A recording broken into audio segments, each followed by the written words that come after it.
भाजप आमदार सुरेश धस यांनी रश्मी शुक्ला यांची भेट घेतली आणि बीड प्रकरणातील वादग्रस्त अधिकाऱ्यांची एसआयटी चौकशी करा आणि कृष्णा आंधळेलाही लवकरात लवकर शोधून काढा अशी मागणी त्यांनी केली आहे। तर महादेव मुंडे प्रकरणातील आरोपी लवकरच सापडतील असाही विश्वास धसांनी यावेळी व्यक्त केला।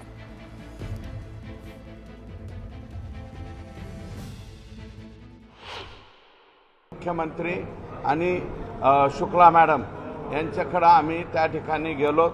दुसरी एक बाब मी त्या ठिकाणी सांगितली की महादेव मुंडे यांच्या खून प्रकरणाला 15 ते 16 महिने जो विलंब लागलेला आहे, या विलंब लागण्याच्या कालावधीमध्ये बीड जिल्ह्याच्या एसपी पासून परळीच्या त्या पीआय पर्यंत जे कोणी जबाबदार आहेत त्या विलंबासाठी त्या सगळ्यांच्यावरती कारवाई व्हावी।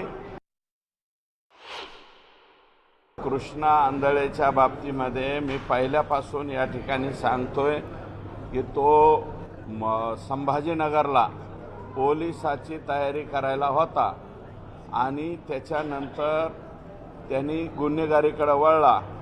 जे काही गुन्हे त्यांनी केलेले आहेत त्या गुन्ह्यामध्ये तो यापूर्वीसुद्धा घरादाराची फिकीर न करता, कसल्या प्रकारची फिकीर न करता तो बेमुहूर्तपणे बाहेर पळालेला आहे। परंतु माझी सुद्धा स्वतःची इच्छा आहे की तो लवकरात लवकर त्या ठिकाणी सापडला पाहिजे। 20 ते 30 मिनिटे आम्ही त्यांच्या निवासस्थानी होतो आणि तुम्ही मंत्रालयातले सगळे राज्याचे पत्रकार आहात। मला असं वाटतं संध्याकाळी 9:30 वाजता म्हणजे गुप्त भेट होऊ शकत नाही। रात्रीच्या 1:30 वाजेपर्यंत मंत्र्याच्या चेंबरला लोक असतात। 9:30 वाजता मी भेटलो।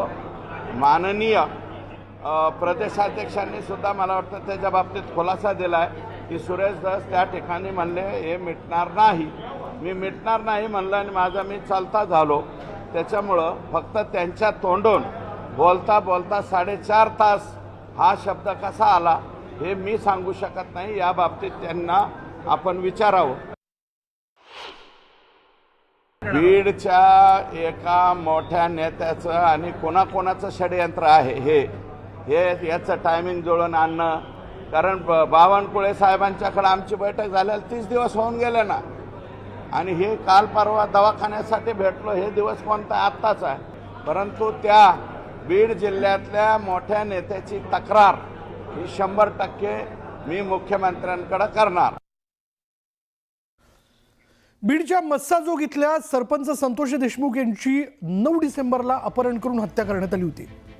त्यांचा मृतदेह सापडल्यानंतर तो केज ऐवजी कळंबच्या दिशेने घेऊन जाण्याचा आणि त्या ठिकाणी एका महिलेच्या माध्यमातून या प्रकरणाला वेगळंच वळण देण्याचा कट रचण्यात आला होता आणि यामध्ये आरोपी आणि पोलिसांची मिलीभगत असल्याचा आरोप धनंजय देशमुख यांनी केला। त्यांच्या लक्षात आलं मस्साजोगच्या गाड्या आपल्या पाठीमागे, मग ती गाडी टर्न होऊन मग केजला आली। तर याच्यामधून अशी माहिती समोर आलेली आहे की एक महिला हे सगळे गुंड तयार करत होते, यांच्याकडे पैसा भरपूर होता, 50,000 1 लाख देऊन फक्त त्या महिलेला अशी तयारी करून ठेवायची की यांनी माझा विनयभंग केलेला आहे, म्हणूनच कुणीतरी आमच्या घरच्यांनी ह्याला मारलेला आहे। म्हणजे तो माणूस जीवाची बी घ्यायची तयारी आणि गावातून समाजातून कायमच उठवायची बी तयारी, ह्या गुंडांकडे सगळे प्लॅन असायचे। प्लॅन असा ठरला होता की संतोष देशमुखला उचलून न्यायचं, कळंब येथे न्यायचं।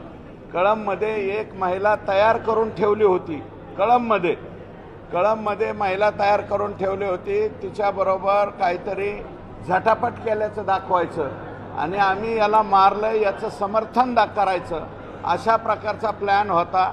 आणि म्हणूनच मी म्हणतो, परंतु त्यांचा प्लॅन काय झालं, दैठणा गावाच्या अलीकडंच संतोष देशमुखचा अंत झाला। त्याच्यामुळं ते जो प्रकार करायचा होता त्यांना बदनामीचा, संतोष देशमुखच्या, तो बदनामीचा प्रकार त्यांना करता आला नाही आणि आज मला वाटतं गावकऱ्यांनी हेच सांगितलं असावं।